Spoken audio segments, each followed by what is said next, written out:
So hi everybody, we're here with Kimberly Loh, just to share a little bit before the main interviews, which begin in I think about a week now. So Kim, please share with us some portion of your work that you'd like to share with listeners today. Yeah. Hi, everyone.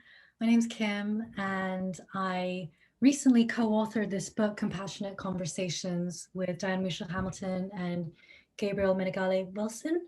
And I just wanted to speak for a quick moment on just two fundamental skills that we go into in the book that I think that are really accessible and you can practice sort of in the everyday. The first one is listening well. And the second one I will talk about is talk straight. So, what do I mean when I say listen well? Listening well is active. It's not passive. It's like I'm engaged. The main thing that I want to do is put down my self-referential filter. So I'm not like listening through this lens of what does it mean for me? Do I agree? What am I going to say in response? But really listening with my whole body, like coming away from the mind so much as what do I feel when I hear this? How present am I? And I like to say listen generously, Mm. like listen like you have time, you know?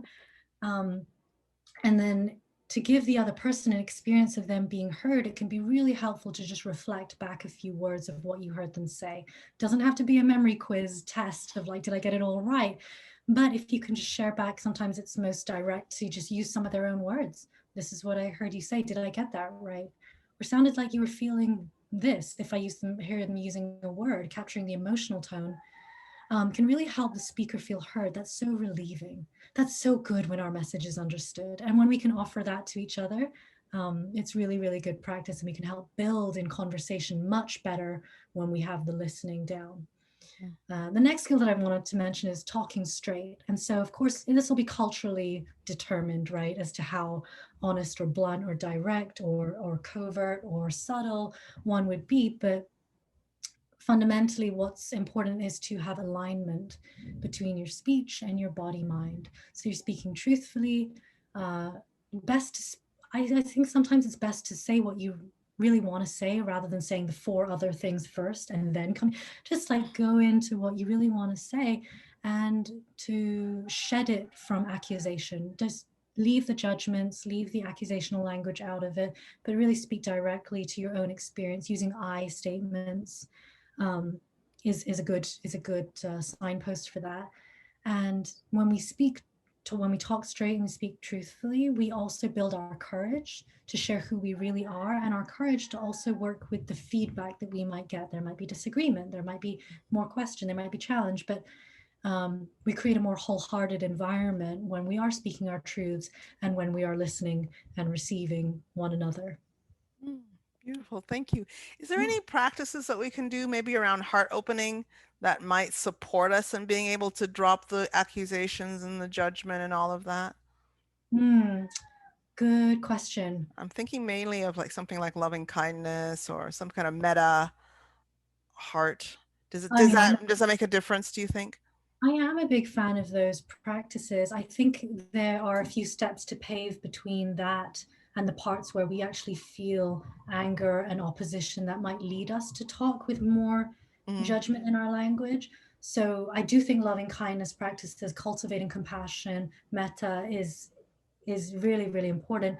And I would also say cultivating open awareness practice, to like the open awareness that's present for those states, but it's also present for anger and it's also present for judgment. Because when we can stay aware and stay conscious when we're feeling those strong emotions, we then might have more chance of aligning our speech with our highest intention mhm. rather than ranting or letting our, more maybe negative habituated view be Mhm. aired out.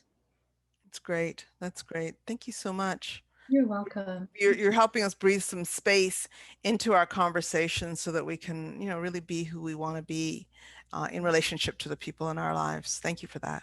Yeah, you're welcome. Can I just squeeze in a quickie? Listening doesn't equate agreement. I should Mm, always say that listen well doesn't mean that we agree. And sometimes we don't want to do it because mm, we're afraid it'll signal to the other person that we agree. But if we can reflect back to them and say, did I understand you right? I just want to know really, like I want to know, I want to understand what you're saying. And then afterwards, if it feels appropriate to, and if you want, you can say, would you be willing to hear what I think? Hmm. And then you've got a more interesting exchange, I think. Hmm. Yeah. Right. And an opportunity for growth too. So Yeah. that's wonderful. Yeah. Thank you again, Kim. Thanks for coming for the full hour of your interview. Please tune in.